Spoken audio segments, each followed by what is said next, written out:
প্রজনন মৌসুমে ইলিশ রক্ষায় নজরদারি মিশন পরিচালনা করা হচ্ছে আকাশপথে। রাতে পদ্মা এবং মেঘনা তীরবর্তী এলাকায় এই অভিযান চালানো হয়। বিমান বাহিনী জানিয়েছে, নিষেধাজ্ঞা অমান্য করে যারা ইলিশ শিকার করছেন তাদের তথ্য কোস্টগার্ডকে দেয়া হচ্ছে।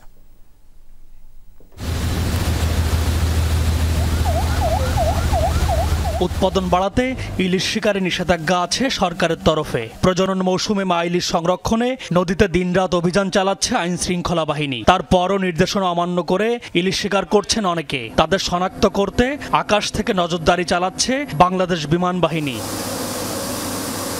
রোববার সন্ধ্যায় বিমান বাহিনীর ঘাঁটি বাসার থেকে একটি হেলিকপ্টার রওনা দেয়। অভিযানে যোগ দেন মৎস্য অধিদপ্তরের মহাপরিচালক। মুন্সিগঞ্জ থেকে শুরু করে শরীয়তপুর, মাদারীপুর হয়ে চাঁদপুর বিমান বাহিনীর নজরদারি আওতাভুক্ত এলাকা। পদ্মা ও মেঘনা ইলিশ শিকারীদের শনাক্তে ব্যবহার করা হয় নাইট ভিশন গগলস, যা অন্ধকার ইলিশ শিকারীদের শনাক্তে সহায়তা করেছে।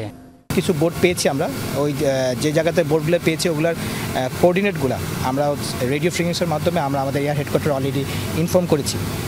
এগুলো এখন কনসার্ন যারা কোস্টগার্ড, যারা এটার জন্য ওসব জায়গার জন্য দায়িত্বপ্রাপ্ত, তাদেরকে তারা জানিয়ে দেবে এবং তার পরবর্তীতে যে অ্যাকশনটা করে তারা নেয়।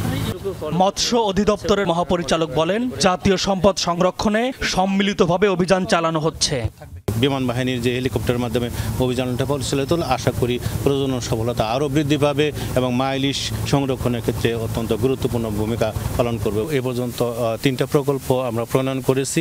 এর মধ্যে একটা হলো গভীর সমতা মনিটরিং করার জন্য।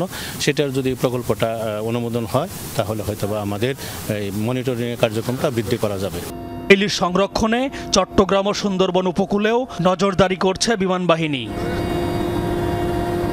মা ইলিশ সংরক্ষণে 4 অক্টোবর থেকে 25 অক্টোবর পর্যন্ত ইলিশ ধরা নিষেধাজ্ঞা দিয়েছে সরকার। সেই নির্দেশনা বাস্তবায়নে কাজ করছে বাংলাদেশ বিমান বাহিনী। সেই ধারাবাহিকতায় আজ পদ্মা ও মেঘনার বিস্তীর্ণ এলাকায় অভিযান চালিয়েছে বিমান বাহিনীর একটি বিশেষ টিম। মৎস্য অধিদপ্তর জানিয়েছে, এই 22 দিন ইলিশ ধরা বন্ধ রাখলে ইলিশের উৎপাদন বাড়বে অন্তত 8 গুণ। M A Aziz, Jamuna news, Chandpur.